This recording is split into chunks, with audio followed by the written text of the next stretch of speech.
Welcome, people.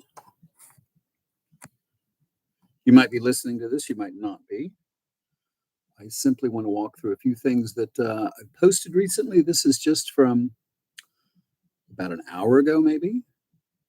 Sunday, December 21st, 2025. It is now 4:02 on my end, and this is from, I don't know, like I said, maybe about an hour ago. One of the things I want to catch up in class with is, since Congress is part of what we're going to be discussing, let's look a little bit at what sorts of things Congress has been up to, or in this case, not up to. We will look at some of the things that's been on its agenda since the beginning of this year. This is the 119th Congress, and by the way, you'll see that I got a link to what's the Wikipedia for the 119th Congress. It's perfectly fine. And here's something from the New York Times: Senate deadlocks on healthcare, leaving subsidies to expire. Now, this is all wrapped around on something called the Affordable Care Act, which we'll check up on. I'm just going to do maybe 2 or 3, 4 or 5 minutes. I don't know, until I get tired, and I think I'm getting boring. Before we close this, and we will spend a little bit more time talking about healthcare because it's in the news. And it's also something that raises some questions about about federalism, what sorts of things the national, state, local governments have been set up to do, and also how these things change over time. Anyway, reading through the first part of the article, the Senate on Thursday deadlocked on competing proposals to avert rising healthcare premiums. I want to spend a little bit of time, not now. We'll get into it later on. What do we mean by premiums? Blocking Democratic and Republican alternatives in an outcome that made it all but certain that expanded tax subsidies for healthcare suffrage coverage under the Affordable Care Act will expire at the end of the month. So that's the stuff we need to catch up on too. I have a few things ready to go, and I might talk about them later tonight, having to do with the Affordable Care Act and what the nature of healthcare policy was prior to the Affordable Care Act, which was passed, I think it was 2010. Republicans squelched a bid by Democrats who demanded action on the issue during the 43-day government shutdown. That's something also maybe we want to catch up on. We'll probably be revisiting that in about 3 weeks or so, to extend the insurance subsidies for 3 years. So, in understanding the nature of the subsidies and all the rest of this is going to require us to not just understand the nature of the Affordable Care Act, but also how it has, I don't know, what it did, what it changed, what existed prior to that.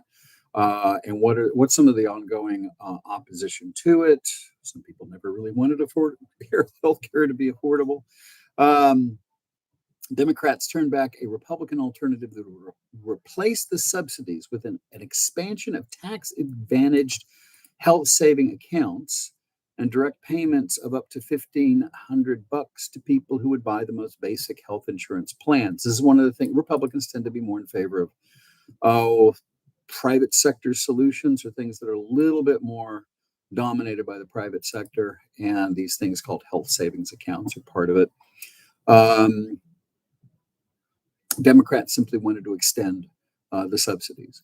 Neither proposal could muster the 60 votes necessary to overcome a filibuster. It can take, if somebody wants to prevent something, a side, either of the two major parties, from going to the floor of the Senate, they can do so by filibustering. In other words, denying the passage of something called cloture, which shuts off debate. You need 60 votes in order to do that. We can talk a little bit more about the nature of this. It's kind of a perfunctory thing right now. It used to be very unusual. But what this means is that 41 people can basically shut anything down from going forward in the Senate. And that means that either side, Republicans and Democrats, can do that right now. Anyway, overcome the filibuster, move ahead, a long expected result that teed up a brutal battle over healthcare that's likely to shape the fight for control of Congress next year. Because remember, one of the things that's going on in the background right now is people are getting ready for the primaries, which are going to come up in the early part of next year. And that is going to determine who the candidates for the general election is going to be. Two bills were S33. These are the two competing proposals. S3386, a bill to provide a health savings account contribution to certain enrollees to reduce healthcare costs and for other purposes. This would have been what Republicans were pushing, and this takes us to Congress. We can see Healthcare Freedom for Patients Act 2025. I'm not going to go into it right now. Here's the bill. Well, I'm sorry, what is that? Here, the text of the bill. That's the summary. So if you want the full text of the bill, have at you. It's all right there. Let me back up a little bit because I don't want to go into all of this stuff. But actions, titles, amendments, co-sponsors. All right, that's the bill itself. This was not defeated, by the way. The bill that would have allowed this to be heard on the floor of the Senate was defeated. Now, with similar story with S meaning Senate 3385, a bill to amend the Internal Revenue Code Act. That's the full name of it. The shorter one, Lower Healthcare Cost Act. It's from the Democrats. Charles Schumer, who's the top Democrat in the Senate. Let's see. And again, we can go through the texts. No reason to kind of dig into it right now, though we can do it later. We can get a general sense. This will also be something that will help us understand the difference between Republicans and Democrats, because we can see how Republicans choose to deal with a particular sort of issue as opposed to how Democrats choose to deal with a particular issue. Now, when I say Republican and Democrat, I mean Republicans in the Senate, Democrats in the Senate. Excuse me. That doesn't necessarily mean all they're being discussed right here. Here are the links to the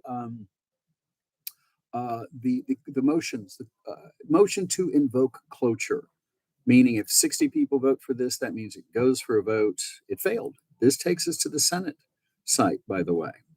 Get out of the way right there. On motion, cloture motion. This was December 11th when that happened. 3/5 majority, a supermajority was required. It was not reached. A bill to amend the Internal Code of 1986, blah, blah, blah. And these were the senators by name that voted yay and nay. Here are all of your yays. These are all Democrats, with the exception of Rand Paul, I believe. Anyway, we'll find that out. Here were the nays, mostly Republican. Now, this will be switched. Another way to understand the distinction between the two parties. Motion to proceed, excuse me again, to invoke cloture, motion to proceed directly to, listen to, hear, vote on, debate on the floor of the Senate. S3386 didn't pass, not going to happen. And these are the people who voted for it. Republicans voted in favor of it. Democrats voted against it, but you needed 60. That had to be a 60 right there. It didn't get to 60, same as the other one as well, too. Anyway, so that is probably plenty right here. Notice how we're getting the substance of it. So, but we will get to that pretty soon, what these things in fact actually mean. I'm also trying to figure out whether or not this is going to work, and you can hear me and all of that. So, and it's almost 10 minutes. All right, so I'm going to go ahead and end the stream right now. I'm going to post this, make sure this is available. Send me some information, and we will continue. Take care.